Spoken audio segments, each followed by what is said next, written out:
Salut à tous, on se retrouve pour l'épisode 1306 du Zap Image. On commence aujourd'hui avec une info qui date, c'était il y a 51 ans. Jour pour jour, Pelé inscrivait le millième but de sa carrière. La légende brésilienne fondée en larmes et dédiée alors ce but aux enfants brésiliens touchés par la pauvreté.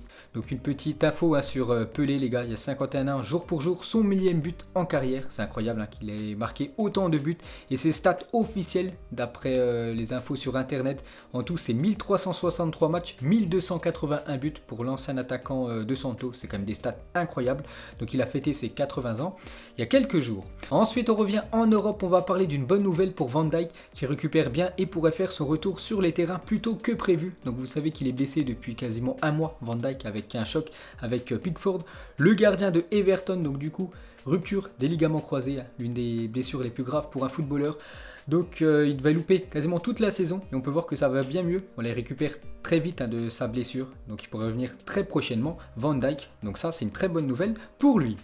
Et pour finir avec le défenseur néerlandais, donc Antonio Conte, ancien coach de l'équipe de Chelsea, il a dit: quand nous avons terminé champion avec les Blues, j'avais demandé 2 joueurs et c'était d'ailleurs très proche de se faire pour les deux. Donc le premier, Lukaku, et le deuxième, Van Dijk. On peut voir que Van Dijk, avant de signer du côté de Liverpool, il était très proche de signer à Chelsea. Ensuite une info officielle, donc une prolongation de contrat, c'est le jeune américain Reyna, 18 ans, qui prolonge jusqu'en juin 2025 au Borussia Dortmund. On sait que cette équipe allemande adore les pépites, il y en a pas mal dans cette équipe, je pense à Sancho, Haaland, Reyna, ou même Youssoufa Moukoko, le jeune joueur de 16 ans, et du coup il compte vraiment garder pendant pas mal d'années l'américain Reyna, parce que prolongement de son contrat. Ensuite une déclaration d'une autre pépite, mais celle-ci appartient à notre club, c'est Eduardo Camavinga. Il a dit: je vois les intérêts d'autres clubs, ça me fait plaisir, mais je suis à Rennes, les autres clubs ce n'est pas pour maintenant. Une prolongation du côté de Rennes. Il a dit: j'ai un contrat jusqu'en 2022, on aura le temps d'en reparler, rester ici me ferait plaisir, c'est mon club formateur. Donc déjà il dit qu'il le sait, qu'il y a des intérêts pour lui par rapport bien sûr au Real Madrid ou même le PSG qu'on a vu sur le jeune crack français, mais il dit qu'il est très bien du côté de Rennes, il pourrait même prolonger son contrat avec son club formateur. Ensuite on continue avec une autre prolongation de contrat, et celle-là on va en parler pendant pas mal de temps, c'est Kylian Mbappé. Est-ce qu'il va prolonger ou non avec l'équipe du Paris Saint-Germain? Donc d'après Culture PSG, le PSG croit toujours à une prolongation de Kylian Mbappé. Donc le président de Monaco, moins, donc il connaît très bien sûr Kylian Mbappé, vu que Mbappé avant était du côté de l'AS Monaco, donc sur Téléfoot, la chaîne du foot. Donc le président de Monaco, Vadim Vassilev, était l'invité d'une émission. Donc il a dit: Mbappé va devoir prendre des décisions très importantes, très lourdes. Aujourd'hui on semble plus se diriger vers un départ. Donc il a dit ça. Le président de Monaco y voit lui Kylian Mbappé quitter cette équipe du Paris Saint-Germain dès le prochain mercato, donc le mercato estival, pas celui en hiver, donc ce serait quand même énorme. Donc on continue avec Kylian Mbappé. Donc le PSG discute régulièrement avec l'entourage de Mbappé pour le prolonger. Avec la crise actuelle, Paris est conscient que la concurrence est moins rude.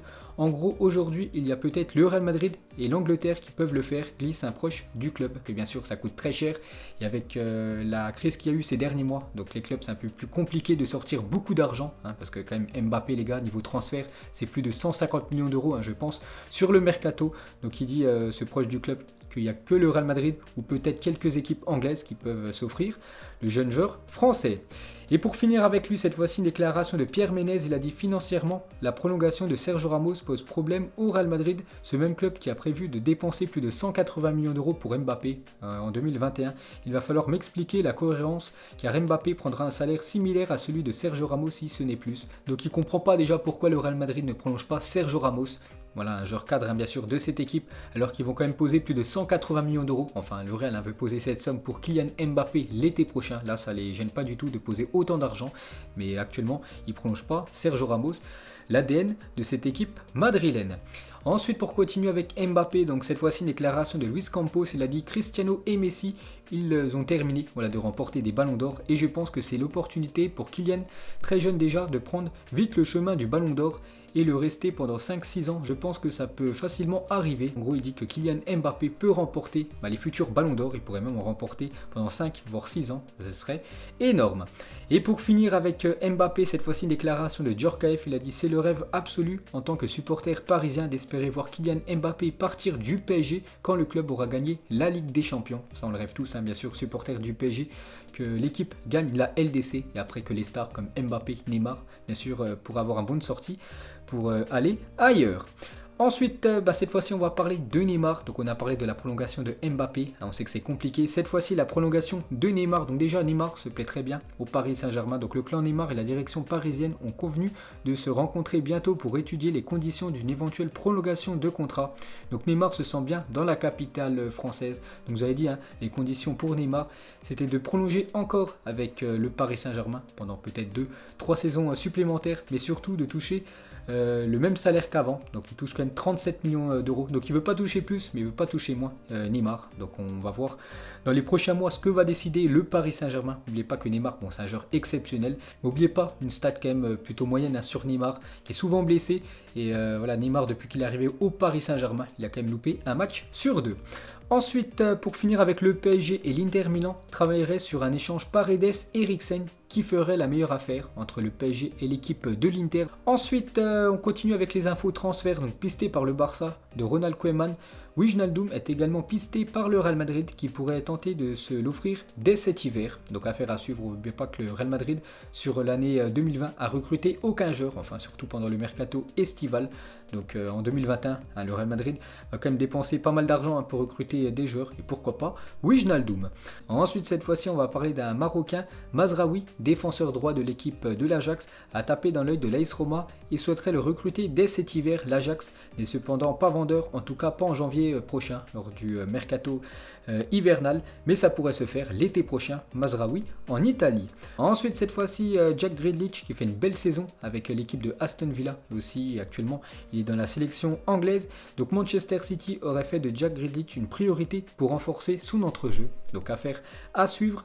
Des nouvelles aussi de Dayot Upamecano qui pourrait décider de son avenir dès janvier. Le joueur de 22 ans a une clause libératoire de 40 millions de livres sterling, ce qui fait aux alentours des 48 millions d'euros dans son contrat, qui pourrait être déclenché en janvier. Je sais qu'il y avait pas mal d'équipes, surtout en Angleterre. Je pense à Arsenal qui avait des vues sur Upamecano. Donc sa clause pourrait être levée dès janvier prochain.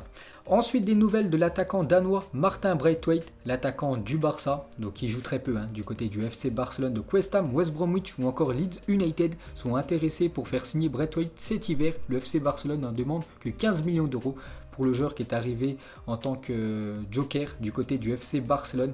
Donc peut-être un départ pour lui. Il y a un autre joueur aussi pisté par l'équipe de West Ham, c'est le flop Mariano Diaz. Ensuite cette fois-ci une déclaration de l'agent de Olivier Giroud sur un retour en France, parce que vous savez que Giroud doit quitter cette équipe des Blues s'il veut jouer l'Euro l'année prochaine avec l'équipe de France. Deschamps lui a posé un ultimatum, il doit changer de club ou surtout avoir du temps de jeu avec Chelsea pour pouvoir jouer l'Euro l'année prochaine. Donc il a dit que ce n'est pas une priorité de revenir jouer avec une équipe française. C'est son agent qui l'a dit, c'est toujours envisageable en fonction de ce qui se présentera, ce n'est pas exclu, mais ce n'est pas une priorité en termes d'émotion, il y a d'autres choses à vivre. Donc voilà ce que dit l'agent de Giroud, donc en gros il clash la Ligue 1, il dit que c'est un championnat très faible pour son joueur. Ensuite selon Tuttosport, la Juventus envisagerait de recruter définitivement Alvaro Morata dès cet hiver en levant l'option d'achat de 45 millions d'euros auprès de l'Atlético Madrid, parce que c'est toujours un joueur de Madrid, Morata, actuellement du côté de la Juventus. On peut voir que la Juventus pourrait lever l'option d'achat. Ensuite une déclaration de Christophe Galtier sur son attaquant Jonathan David, toujours sans but pour lui en Ligue 1. Donc il y a la réalité des choses, il y a 0 but, mais il y a l'amélioration dans le jeu. Au quotidien ça va mieux, il marque des buts à l'entraînement. Je revois le Jonathan que j'ai découvert dans les analyses qu'on a fait quand le club s'est intéressé à lui pour remplacer bien sûr Victor Osimhen. Donc peut-être ce soir il pourrait enfin ouvrir son compteur but Jonathan David, parce que ce soir Lille reçoit l'équipe de Lorient. On peut voir le programme aujourd'hui, donc dans quelques minutes l'équipe de Nantes reçoit l'équipe de Metz. Il y a aussi un beau Angers-Lyon ce soir à 17h. Ensuite cette fois-ci jeter un coup d'œil au programme des matchs dans les autres championnats. Donc il y a un énorme match en Première Ligue ce soir. Liverpool reçoit l'équipe de Leicester à 20h15 et aussi une belle rencontre en Italie. Naples reçoit l'équipe de Milan. Ensuite on va féliciter Dimitri Payet et sa compagne, parents d'une petite fille. Donc félicitations à l'attaquant de Marseille. Donc Marseille n'a pas joué hier parce que j'ai dit que le match est reporté pour cause Covid des joueurs niçois. On continue cette fois-ci avec l'équipe de France. Regardez l'équipe qui avait commencé la dernière finale de la Coupe du Monde en 2018. Donc à quel club appartenait le 11 de départ? On peut voir pas mal d'équipes différentes comme le Paris Saint-Germain, comme Chelsea ou même la Juventus ou même l'Atlético Madrid. Donc pas mal de clubs différents. Donc en 2014, là il y avait quand même un club qui se détache. On peut voir l'équipe du Bayern avec 1, 2, 3, 4, 5 ou même 6 joueurs du Bayern dans le 11 qui avait commencé bien sûr cette finale. Et en 2010, on peut voir aussi une équipe où il y a pas mal de joueurs, hein, c'est l'équipe du FC Barcelone, mais aussi beaucoup de joueurs du Real Madrid, avec un joueur de Villarreal, c'était Cap de Villa. Donc c'est vrai que l'Espagne les gars, en 2010, beaucoup de joueurs du Barça et du Real Madrid, mais ça a bien changé parce que regardez en 2010, donc quasiment que des joueurs du Real et du Barça, et en 2020, on peut voir un joueur du Real Madrid, un joueur du Barça, en plus les deux sont blessés, hein, Sergio Ramos et Ansu Fati. Ensuite, une déclaration de Mancini, le sélectionneur italien, il a dit notre maillot est le plus beau, Puma a fait un travail exceptionnel ces dernières années, même le vert a un grand succès, une équipe doit toujours être élégante, surtout la sélection. Donc voilà ce que dit Mancini sur le maillot bleu de l'équipe italienne, pour lui c'est le plus beau. Une petite stat sur Maxwell Cornet, le défenseur lyonnais est le joueur qui a réussi le moins de centres cette saison en Ligue 1. Une terrible stat pour lui quand même, parce que seulement 7% de ses centres ont été réussis. Il en a tenté 38 et seulement 3 ont été réussis pour Maxwell Cornet. Ensuite, Pep Guardiola a refusé des offres du Paris Saint-Germain et de la Juventus, annonce le journal britannique The Time. Donc il y a quelques jours, je vous ai dit que Pep Guardiola a prolongé avec l'équipe de City jusqu'en 2023. Donc avant de prolonger, il y a quand même le Paris Saint-Germain, peut-être pour remplacer Thomas Tuchel, et la Juventus, peut-être pour remplacer, c'était à l'époque, remplacer Sarri. Donc maintenant c'est Pirlo qui était intéressé par Pep Guardiola.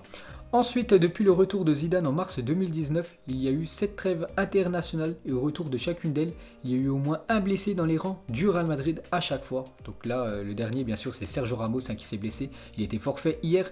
Le défenseur espagnol, il est forfait aussi lors du match de Ligue des Champions dans quelques jours contre l'équipe de l'Inter. Et ça, c'est un gros couac pour l'équipe merengue. Ensuite, une déclaration d'Adil Rami quand il évoluait du côté du FC Séville en Espagne. Il a dit la semaine avant de jouer l'Atlético Madrid, Unai Emery nous avait appris à mettre des chandelles sur Fernando Llorente, ancien attaquant de Séville, et qu'on soit autour de lui pour le deuxième ballon. Il voulait pas qu'on fasse de jeu contre eux. Il me dit le ballon tu le joues pas tendu, tu le lèves et tu mets une chandelle sur la tête de Llorente. Et après bien sûr il faut l'avoir le deuxième ballon. Ensuite une déclaration de Roberto De Zerbi, donc c'est le coach de l'équipe de Sassuolo. Boga est arrivé et ne savait pas comment se situer ni par rapport à ses coéquipiers ni par rapport au but, mais quant à la capacité d'éliminer un joueur, je mets Messi devant lui et puis je devrais y réfléchir. Donc voilà ce que dit le coach de Sassuolo sur Jérémy Boga, le joueur français de cette équipe italienne, très bon joueur, très bon dribbleur. Boga, donc il dit en gros que dans le monde, il y a Messi qui est meilleur que lui, niveau dribble. Ensuite, une déclaration de Frank Lampard sur N'Golo Kanté après 105 minutes de jeu lors de la Super Coupe d'Europe entre l'équipe de Liverpool et l'équipe de Chelsea. C'était l'année dernière.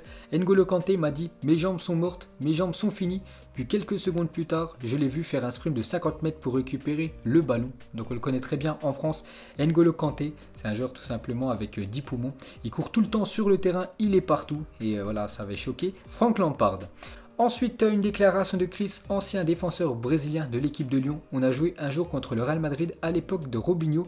Il a demandé à Juninho qui étaient les défenseurs de Lyon. Robinho ne me connaissait pas. Du coup, premier ballon qui vient, boum, je le casse par derrière. Il a vite compris qui j'étais. Par rapport à Chris, qui était quand même policier avant de devenir footballeur. Et ancien très grand défenseur, bien sûr, de l'OL. Ensuite, une déclaration de Mourinho, il a dit « Un joueur de 40 ans n'a pas le même potentiel qu'un joueur de 20 ou 30 ans, sauf s'il s'appelle Zlatan Ibrahimovic ». Une belle déclaration, bien sûr, sur Zlatan, qui joue ce soir du côté de Naples. Une photo collector de Alexis Sanchez et Diego Simon, quand les deux étaient ensemble du côté de River Plate en Argentine. On peut voir aussi cette coupe de cheveux d'un joueur de Flamengo au Brésil. On peut voir quand même le potentiel énorme de son coiffeur, parce que c'est plutôt bien réussi. Ensuite, la version la plus dangereuse des joueurs, donc Ronaldo de 2017, c'est peut-être le Ronaldo le plus fort de toute sa carrière. Le Léo Messi de 2012 qui avait inscrit plus de 91 buts sur cette année 2012, exceptionnel pour l'Argentin. Le Gareth Bale de 2013 quand il était du côté de Tottenham. Une année après, il rejoignait bien sûr cette équipe du Real Madrid et l'Antoine Griezmann de 2016, malgré les deux finales perdues, donc les deux grosses finales, que ce soit la finale de Ligue des Champions et la finale de l'Euro. Il avait été très bon, Antoine Griezmann. Ensuite, regardez le triste bilan des clubs français en finale de Ligue des Champions. Donc 7 fois, les clubs français sont allés en finale de Ligue des Champions pour 6 défaites et seulement une victoire. Donc la victoire, bien sûr, l'Olympique de Marseille en 1993, mais 2 ans plus tôt, l'OM s'était incliné en finale en 1991. On peut voir aussi Monaco qui avait pris 3 3-0 en 2004 contre l'équipe de Porto et en 2020, cette équipe du Paris Saint-Germain 1-0 contre le Bayern. Ensuite, le coup de gueule de Franck Ribéry par rapport au Ballon d'Or 2013 qu'il aurait dû remporter. Malheureusement pour lui, c'est Cristiano Ronaldo qui a remporté ce Ballon d'Or. Donc le Ballon d'Or 2013 a été le plus grand vol de ma carrière. Il y a eu beaucoup de polémiques en jeu. J'ai vu comment Sepp Blatter, donc l'ancien président de la FIFA, avait pris CR7 dans ses bras et comment toute sa famille était là. Je ne suis pas stupide. Il était clair que la FIFA voulait qu'il gagne et que Ribéry ne gagne rien. Pourtant, il avait fait le triplé avec son équipe du Bayern. Championnat, coupe et bien sûr Ligue des Champions. Donc malheureusement, mais il avait remporté aucun trophée. Il avait même terminé en 3e position derrière Messi et Cristiano Ronaldo. Ensuite, une déclaration de la mère de R9. Je jouais au loto chaque semaine en espérant gagner le gros lot, mais je ne me doutais pas que le ticket gagnant cassait des vases dans le salon avec son ballon. En parlant de son fils, Ronaldo R9, peut-être l'un des meilleurs numéro 9 de l'histoire du football. Et pour finir ce Zap Image, on termine avec Kylian Mbappé. Donc on a parlé aujourd'hui de sa prolongation ou non avec l'équipe du Paris Saint-Germain. Donc sur le Twitter Football Log, il y a eu un sondage. Que doit faire Kylian Mbappé selon vous? Donc soit prolonger, soit partir cet été, ou soit partir libre en 2022. Donc il y a eu plus de 7937 votes. On peut voir le pourcentage des votants. Donc par exemple, il y a eu plus de 56% des votants qui ont dit partir cet été. Donc dès l'été 2021, quitter cette équipe du Paris Saint-Germain pour aller soit en Angleterre ou soit certainement du côté du Real Madrid. Donc d'après vous, que doit faire Kylian Mbappé pour son futur? Est-ce qu'il doit prolonger au PSG ou quitter l'équipe? Donc voilà les gars, la fin de ce Zap Image 1306. Donc si ça vous a plu, un petit like. On se retrouve demain pour le prochain épisode. Ciao à tous.